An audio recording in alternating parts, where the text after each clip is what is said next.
Let's go ahead and jump into our slides here. This is the 4 stages of biblical transmission. In other words, we're going to look at 4 stages. The first stage is called inspiration. And we all have our own view of what that word means. And we're not going to go into or even discuss those different views. For example, God dictated the Bible to an individual and he wrote down what God told him to write. Or did a man just write down what he felt he should be writing? We're not going to talk about that. But what we want to understand with the word inspiration is what was the writer thinking when he wrote the words? No matter where he got the words, what was he thinking when he wrote the words? What was his way of speaking? What was his way of writing? Okay, we need to understand these when we're reading the text. The second stage is preservation. This is preserving the text. You have an original. Originally there was one original, and then it was copied, and then there were 10 copies, and then there were 100 copies, and then there was a copy, and a copy, and a copy. This is preserving the text. Because when you write it on leather or papyrus, eventually it's going to fade away and be unusable. So you have to preserve the text with copying it.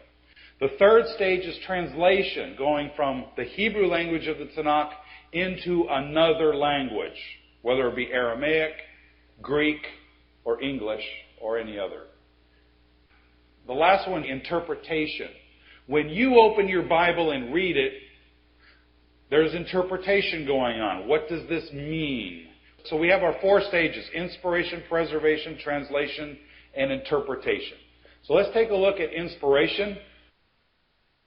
In the Hebrew mind, and we talked a lot yesterday about how Hebrews think. They think differently than we do. One area of that is balance. In our culture, we don't really think too much about balance. But it's a very prevalent Hebrew thought. It's also an Eastern thought. Don't get hung up on what I'm about to say here. Don't get hung up on this, but it is a fact. Is that the Hebrews, the ancient Hebrews, are closer in thought and culture to the Orientals, like the Chinese and the Japanese, than they are to us in our Western culture. The Japanese, the Chinese are Eastern thinkers. They think from an Eastern perspective, just like the ancient Hebrews did. In fact, the Hebrews are classified as Orientals. Did you know that? They are Orientals because they have that way of thinking. By understanding Eastern thought, and I know a lot of people have a problem with that when I say that, by understanding Eastern thought, we can better understand the Hebrews. Should we be righteous? We learned righteous, that means to walk the correct path, right? Did you know Solomon said you should not be too righteous? Wow. That is really, that's because you need balance. Is God good? Is God bad? Okay, I would say no to that, but let me change that and say, is God tov? The Hebrew word tov means function. We may translate as good, but it means function. Is God tov? Functional. Is God ra? Dysfunctional? Yes. Can God act and create function? We see that in Genesis 1. It was tov. It was functional. Can God create dysfunction? We see it 6 chapters later in the flood where He completely wiped everything out. That is dysfunctional. God works in tov, vera, tov and ra. We have to see balance within God. We see there's balance within nature itself. If the rabbit population goes up, what happens to the coyote population? It goes up. If it goes up too high, what happens to the rabbit population? It goes down. What happens to the coyote population? It goes down. And it continually stays in equilibrium. The entire creation of God is meant to work that way as well as ourselves. We kind of mess things up though. Okay, now instead of every 7 years our body duplicating itself into better than what it was, it now degrades. So things got messed up. But originally there was supposed to remain this balance within even our body. Solomon also said there is a time for killing and a time for healing. A time for weeping and a time for laughing. Time. We spent a lot of time yesterday talking about time. The Hebraic understanding of time. When you're reading the biblical text, You need to understand it from their perspective, their time perspective, not our Western view. We also talked about concrete and abstracts, the big differences between those two. We think in abstracts, the Hebrews think in concrete. Cyclical versus linear, this is also part of time. Active versus passive. I mentioned the mountain yesterday. It's not just a mountain that's passive, it's active. It's the head of the landscape rising up out of the ground. The Hebrew language is very dynamic and always in action. Everything is in motion. Block versus step. In our language, in our culture, we think in step logic. A, B, C, D. For example, if I gave you the story, if I gave an itinerary of a day, I would say I got up in the morning, I had breakfast, I read the newspaper, I drove to work, and I read the morning report. Now that's step language. A, B, C, D, the chronological order. The Hebrews don't like chronology, they like blocks. So that would be written in Hebrew more like, I got up in the morning, I drove to work, I read the newspaper, I read the morning report. I put it out of chronological order, but I grouped everything together that was related. That's the way that the biblical text is written, not in chronology. That's why books are not necessarily in chronological order, because the Hebrews don't care. It's not important to them. They group everything together. Okay, better sheet 19a. Behold, I have, that's Genesis. Behold, I have 2 daughters who have not known a man. Let me bring them out to you, and do to them as you please. Only do not do nothing to these men, for they have come under the shelter of my roof. We're all familiar with the story. Anybody have a problem with what Lot was doing here? Please help. I mean, my gosh, what's this guy thinking? Strangers in his house, and he's giving them his own their own daughters. What's going on here? Got to remember, their culture is not our culture. Their customs are very, very different from our own. Not only in the days of Lot and Abraham, but to this very day, in the Bedouin culture, to this very day, if a person comes to you under your roof, you are to protect him at all costs. At any cost, you will protect that person, even if that man is your enemy. He could be your sworn enemy, and your goal in life is to kill him. If he comes under your roof, your job is to protect him at all costs. Sounds really strange to us, doesn't it? Really strange, but that's their culture. That is who they are. That's their customs within their culture. And think about it. If you're ever in trouble, you can find safety in somebody else's home. You would not jeopardize that custom, because you'd be in big trouble if you ever did. So yes, right there it says, under the shelter of my roof. He is bound by custom. And custom in their day was very, very important to them. Very important. Not like in ours. I'm sorry, but in our culture, even a handshake doesn't mean anything anymore. It doesn't. It has to be written down. And that's sad. But in the original culture of these people, when they're under his roof, he must protect them at all costs, at any cost, no matter what. That's what's going on here. We don't like it. Got to be honest with you. I don't like it. It doesn't make any sense. But that's just the way it is. Here's some idioms. These are just a few idioms that are related to the leg. Walking my legs off. You're pulling my leg. Go break a leg. He has a hollow leg. What does that mean? He what? He eats too much. He's always eating. He has a hollow leg. Get a leg up. All right, these are just a few idioms. I mean, there are millions of them. We use them all the time and don't even know it. Every language and every culture has an idiom. In Mexico, a novel was written, and one passage within that novel, if I translate it into English, it says that the farmer went out into the field and hung up his tennis shoes.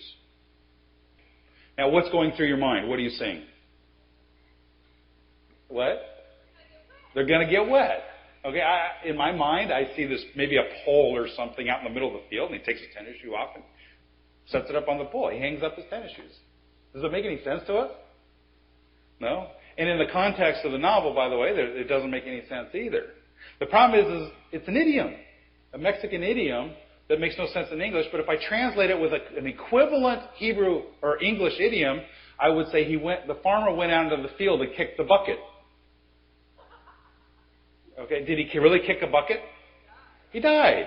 Okay, hang up his tennis shoes means he died. So you have to be really careful. There was one man who went to Japan who was giving a lecture to some businessmen, and he just happened to use an idiom. His wife laughed her head off. And he expected, because of the way he said it, he expected some roaring laughter. Instead, they were like horrified, because the translator didn't understand the idiom and literally translated it. Do we have this problem in the biblical text? Oh, yeah. There's a lot of idioms in there. The translators do their best to translate them for you. And usually you see the idiom translated out with the understanding put back in, but not always.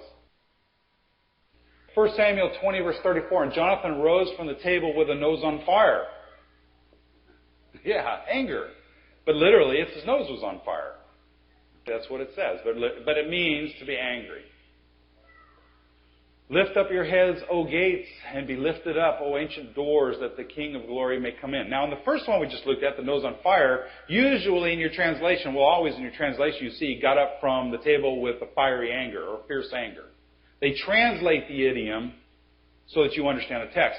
But usually in the poetic passages, like in Psalms and Proverbs, they leave them in. And you're left with to try and figure this out. What are the gates? What are these ancient doors? What are the gates? Do gates really have a head that lifts up? No. You have to understand the Hebrew culture. In the cities, they had a wall around the city. And there were gates to get into the city. Where did the judges judge people? At the gates. So a gate is an idiom for the judges. So now we can translate as lift up your heads, O judges. In fact, you see Lot. Where was Lot at when the people came? He was at the gate. What was Lot? A judge. Here are just a few of the Hebrew idioms we see in the text. Stretch the tent. We talked about that yesterday. That means to have more children. His face fell. He's sad. Heart lifted up. Proud. Knew no quiet in the belly. Greedy. Most of these I think are actually translated out. You don't see them in your translations. Open the ear to inform someone. The right hand means mighty. Hide the face, to refuse to answer. And a hard forehead. Stubborn. Psalms 119, 105. Your word is a lamp to my feet and a light for my path. What is this? Well, I'm looking for one word here. What is this? Hebrew? Poetry. It's saying one thing, two different ways. The righteous one is to life, and the one pursuing evil is to death. Again, Hebrew poetry, just using the opposites. Instead of saying one thing two different ways, you say two different opposites together. I desire to do your will, O my God. Your Torah is within my heart. What is the will of God? Torah. Torah literally means teachings. I desire to do your will is parallel with your Torah is within my heart. Desire and heart are parallel. Will and Torah are parallel. If we understand Hebrew poetry and this concept of parallelisms, it will really help us to understand words. Because if two words are parallel together, we know they're similar in meaning or they're opposite in meaning. In English, I would normally write, the artist painted the canvas. We would never say, the painter painted the painting. Is that good English? That's pretty poor, isn't it? It's poor Greek, too. But Hebrew loves it. We would say, the artist fainted from the injury. In Hebrew, you would say, the painter fainted from the pain. It's not rhyming like we think of rhyming. It's word puns, using words that sound alike. Very common in Hebrew. Very common in the New Testament. When you take the Greek, translate it into Hebrew, you see these word puns all over the place. Bereshit 1:2, and the earth was without form and void in Hebrew. V'ha'aretz hayta tohu vavohu. Notice the similarity in sound. Hebrew loves that. They just love it. You find it all over the place. Now, the next one is Bereshit 6:14. Make yourself an ark of gopher wood, make rooms in the ark, and cover it inside and out with pitch. That's English translation. In the Hebrew, look as I read this, look at the similarity of sounds in the different colors. Aseh lecha tevat atzeh gopher, kinim ta'aseh et hateva v'chafar, ta'otha mibayit, O mechutz ba'kofer. Notice the similarity in sound. There's 3 different reoccurring sounds within that. All right, now what we've covered is inspiration. We've kind of given an overview of how the Hebrews think, how they wrote the original text, so that we have a perspective of who they were in their culture. Now what we're going to do is we're going to take a look at how that text was preserved over time and what may have happened to it through its processes of preservation. This is just some examples of copies of the Hebrew Tanakh. This is the Masoretic text, or the Codex Leningrad. This is the Samaritan Pentateuch. The Samaritans were a group of people in the land of Israel. They kind of remained independent from the Jews, but their Torah scrolls today are still in Paleo-Hebrew. This is called the Abisha scroll.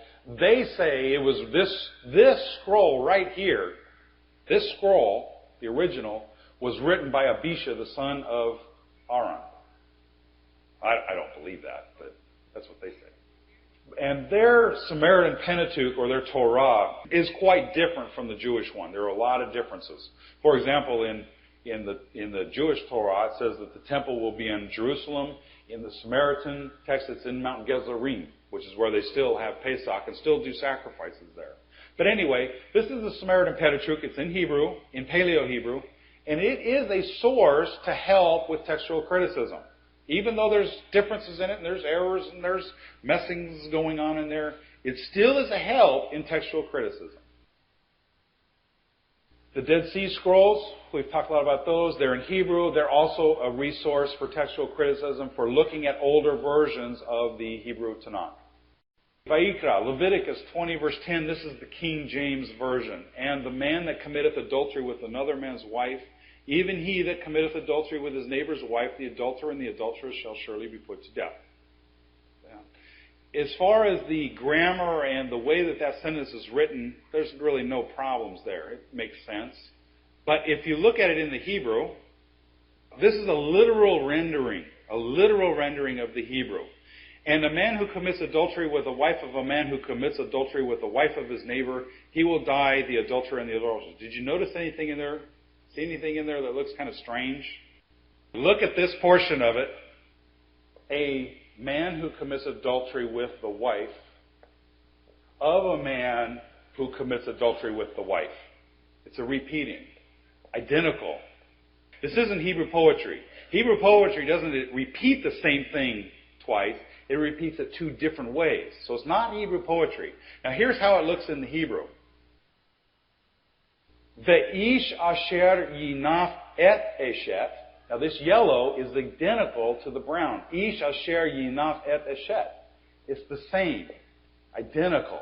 No changes. So what happened? When the scribe was writing his copy, he got to the word ve'ish. He saw the word ish. And he continued on asher yinaf et eshet. He probably walked away when he dipped his ink in.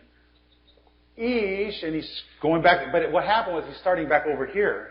Ish asher yinaf et eshet, and then continues on with the verse. So he duplicated the text. This is very common in the text. There's actually quite a few of it. So now what we do is if we remove one of those, pull one of those accidental duplications out, now we have the ish asher yinaf et eshet, rehu mot yumat hanoef v'hanafet. And a man who commits adultery with the wife of his neighbor, he will die. The adulterer and the adulteress. Are there errors in the Masoretic text? Yes, there are errors there. Do we want to take the Hebrew and take our scissors and cut that verse out? No, for 2 reasons.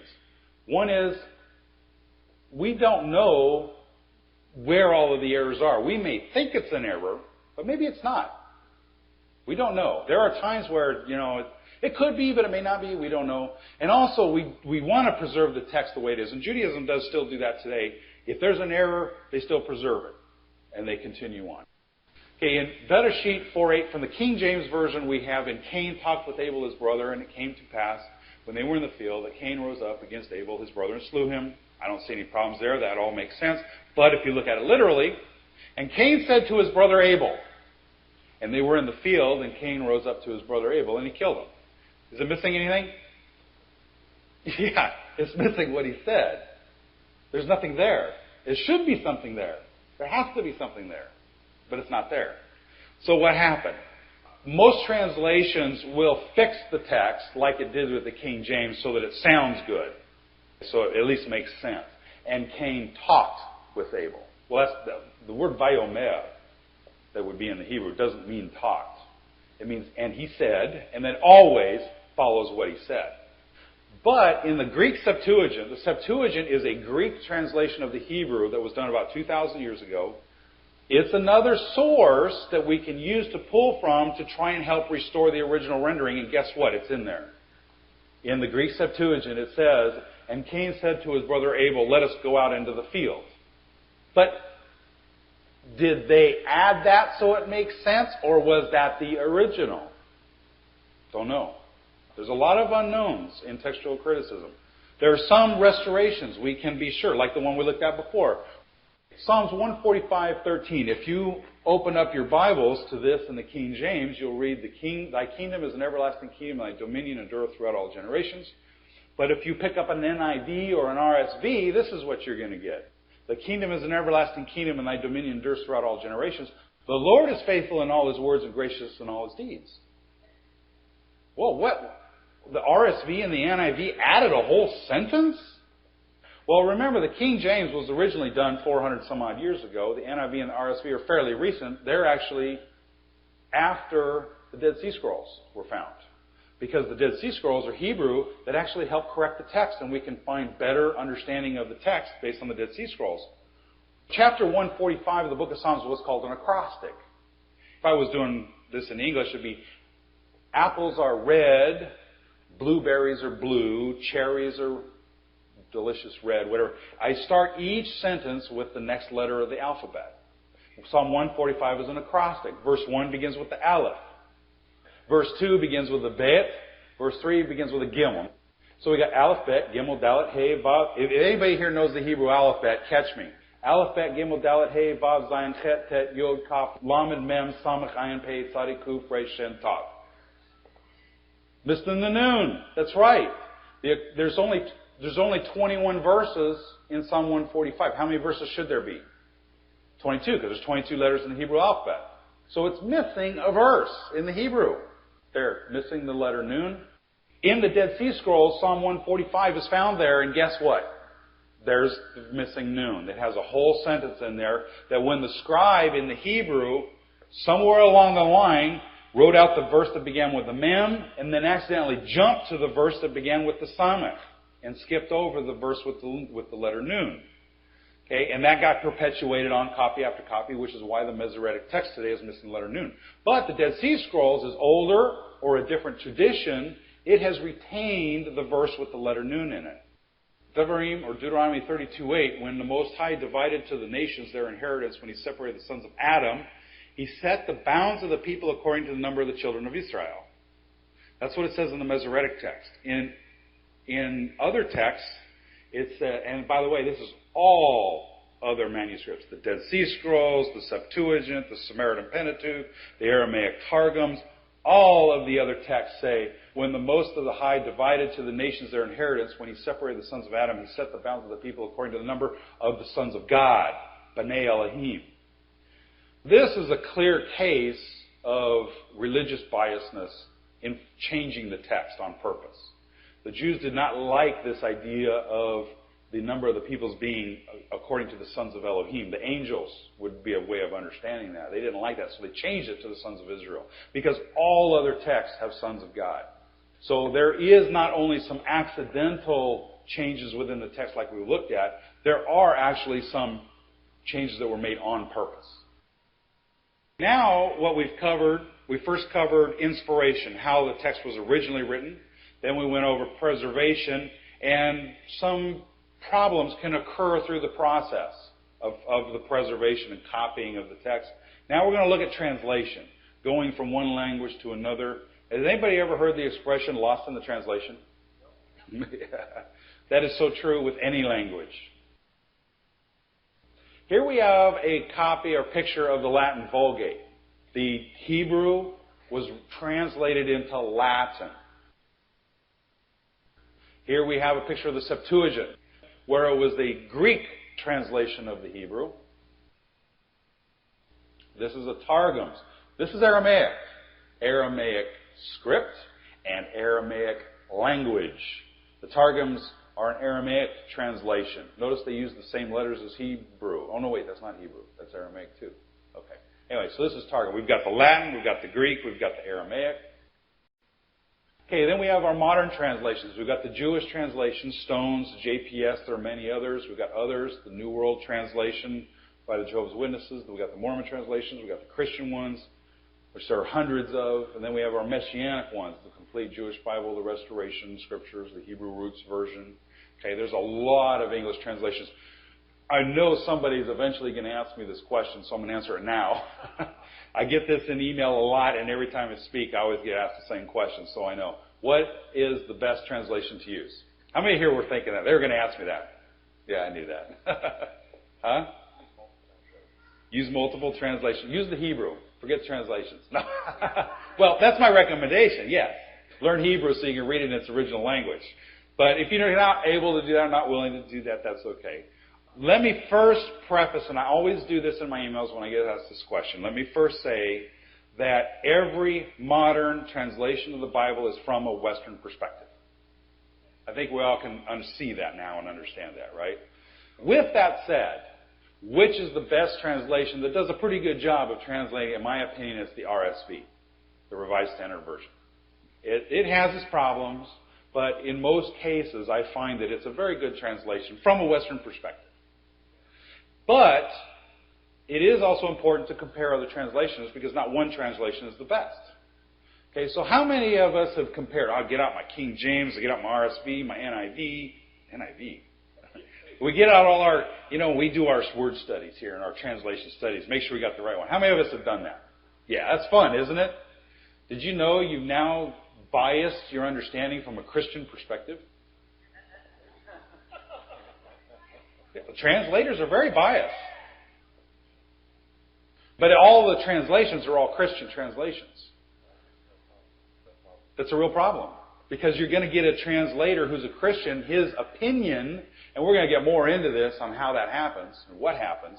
You're getting his opinion of what that text is saying from a Christian perspective.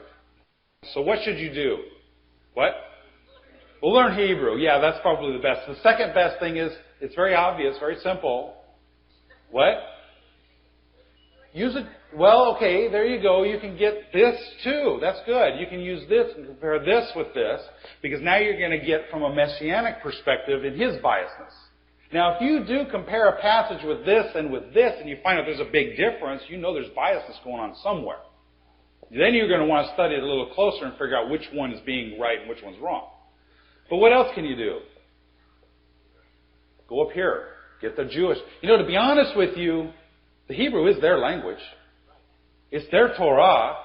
They're the ones who have been preserving it for these 2,000, 3,000, 4,000 years. It's their book. They know it. They memorize it. It's their language. If anybody can do a fairly good job of translating, I think they could do a pretty darn good job. Are they going to have some bias? Oh, yeah. You betcha. But it helps you if you compare the Christian with the Messianic, with the Jewish, and get these Bibles out. Now when you find a difference, you're going to find some differences and you're going to know there's some bias there. The translation that I'm working on, the mechanical translation, is probably the best way of eliminating biasness, because I'm not translating verses. I'm translating words, prefixes, and suffixes, and they're translated exactly the same way every time. So when it comes to a word like Alma, it's going to be translated the same way there as it is in any other place that it's found. Do animals have a soul? Now here we're going to get into some problems with translations. I'm going to take a poll here. How many of you think animals have souls? Okay, how many of you say animals do not have souls? A few. So anyway, we have this debate going, do animals have a soul? Did you know that in the Hebrew that there cannot even be a debate? It's impossible to have that because the Hebrew very clearly tells you whether or not the animals have a soul. Genesis 1:27 says, I don't remember which translation this is, and God said, let the earth bring forth living creatures. It's probably the RSV. Okay, here it is in the Hebrew. Vayomer Elohim totze haaretz nefesh chaya. Notice the two in yellow there. Nefesh chaya. Remember that, okay? Now, let's take a look at the next verse. Bereshit 2:7. And man became a living soul. Some translations have being. Okay, in Hebrew that is, Vayahi ha'adam lenefesh chaya. Does that sound familiar? Does it look familiar? But look at that right there. Is that the same as that? Identical. There's no difference. So if we translate this as a soul of the living or living soul, what should we translate this as? A living soul. If we're going to translate this as a living creature, what should we translate this as? Right. The translators, they fix the text for you because they know you guys are stupid. Okay? And they say, you know what, these guys, they can't understand these things, so we're going to fix it for them. Okay, yeah. That's the debate. But is that even a Hebraic concept? We talked about the soul yesterday. What is the soul? The mind, will, the emotions, the heart, the whole of you. That's the soul. It includes the body. It's the whole thing. The body, the flesh, the blood, the organs, the breath, the character, everything. The whole embodiment of who you are. Okay, here we have the King James Version. The voice of the Lord makes the deer to calve. Now here we have it in the NIV, I think. The voice of the Lord twists the oaks.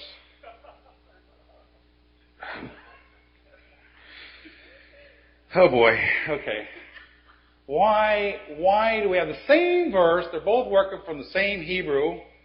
And one translates it one way and one a completely different way. But let's take a look at what it has in the Hebrew. Kol Yahweh Yecholel Ayelot.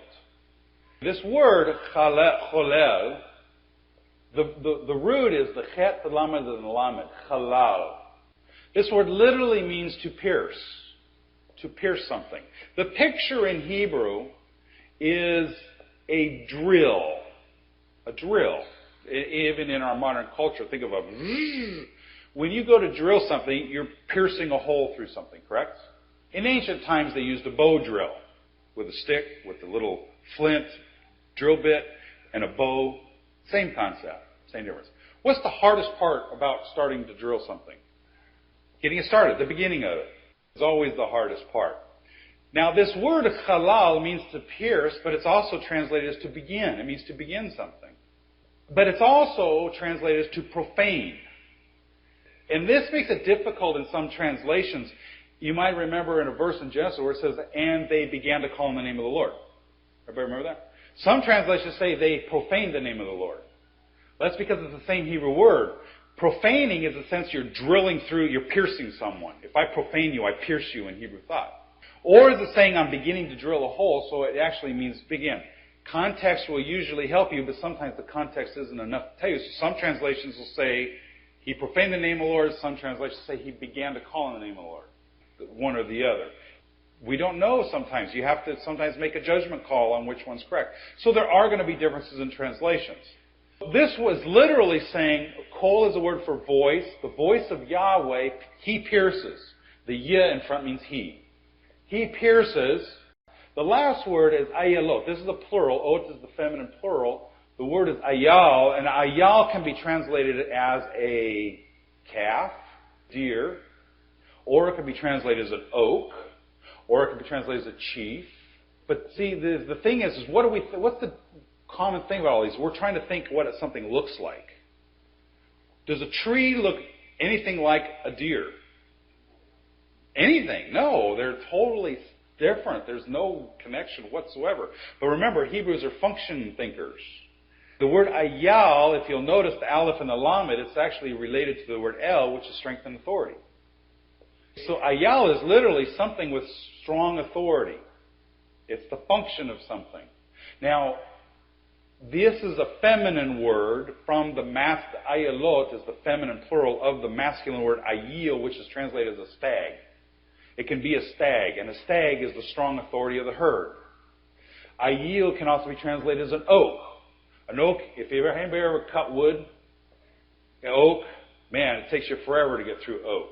Okay, it's one of the hardest woods there is. It's a very hard wood, a hardwood. It's a strong authority within the forest. The Hebrew mind is not trying to paint a picture of a deer calving or the twisting of an oak. It's trying to tell you the voice of the Lord twists the strong ones, pierces the strong ones. That's what it's saying. The translators, though, they say, you guys don't understand that. So we're going to fix it for you. And we're going to makes the deer to calve, and another guy says, well, no, it means he's going to twist the oak. Literally in the Hebrew thought way, it's saying he pierces the strong ones of authority. Here we have Psalm 69:31. This will please the Lord more than an ox or a bull with horns and hooves. That word for horns with horns is the word karan. It's the Hebrew word meaning to have horns, related to the noun keren, which we talked about yesterday, meaning horns. Shemot 34:30. And when Aharon and all the people of Israel saw Moshe, behold, the skin on his face had horns. And they were afraid. Did anybody's translation have that in there? No? Did anybody know that in the Bible it says that Moshe had horns? It's the word karan. It's the exact same word here that's up here, but the translator says, well, these poor idiots aren't going to understand this. We're going to have to fix the text for them. So they translate it differently and get rid of the horns. Now, the way they translate this is that his face shone. In other words, what they were saying is that he had rays of light or horns of light coming off him. You know what? That may be very true. That may be what that's trying to say. But in my opinion, let's put in what it originally says with a footnote saying that this could mean this. But when you're reading your translations, the translators fix it for you, and they take this out so you don't know what it originally said, and you're getting the translator's opinion of what that says. And Judah said to Israel his father, send the lad with me, and we will arise and go, that we may live and not die, both we and you, and also our little ones. And that's how the RSV reads, and they make it flow really good. It sounds really good. But to be honest with you, I really like how Hebrew writes things in the context, how the sentences are structured. But the translators don't want you to see that because it doesn't make any sense. So they want to jumble the words and make it more English friendly. But this is how it literally reads. And Judah said to Israel his father, send the boy with me, and we will arise, and we will walk, and we will live, and we will not die, and we also, you also, our children. Okay, that's how it reads in the Hebrew. To me, that's beautiful. That's very beautiful on how the Hebrew does it. But the translators don't like that Hebraicness because it doesn't sound good to our English ears, so they fix the text for you so it sounds better. How many of you would rather have your Bibles read something like this, literally from the Hebrew, than this? A half? Oh, hands are still going up. Well, you're thinking about it, huh? Okay. It really sounds strange to us, but the more you start reading the Bible in its Hebraic flavors, you start picking up more things. We've covered inspiration, the original writing of the original text. We've covered the preservation, copying it, and there's some of the problems that can happen with that. Then we go into the translation and some of the problems that can happen with that. Now we're going to go into interpretation, on how we interpret the text. Bereshit 1:4. And God saw that the light was good, and God separated the light from the darkness. What day is this? First day? It's in Yom Echad, day 1. It says that God separated light from the darkness. Then we go to day 4, and it says, and God set them, the sun and the moon, in the firmament of the heavens to give light upon the earth, to rule over the day and over the night, and to separate the light from the darkness. Wait a minute. God separated light and the darkness on the first day. And then he comes over here on the 4th day and adds the sun and the moon in order to separate the light from the darkness. What happens? Did it all get mixed up again or something? Why does he have to separate the light from the darkness a second time? I thought he did that on the first day. Our translations actually have this there. But the problem is that in English, you don't see the Hebrew poetry that's going on in Genesis chapter 1.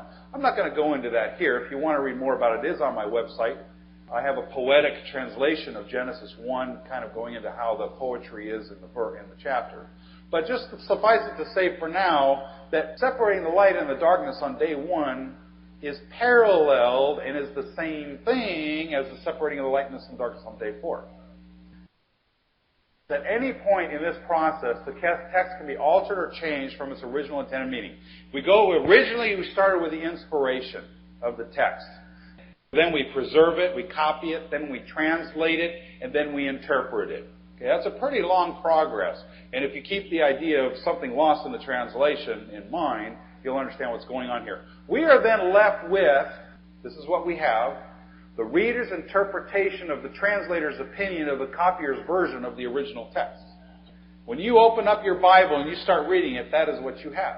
Now, does that mean you should just throw it all out and throw your hands up and say, I give up? No, absolutely not. We do need to use our brains, though.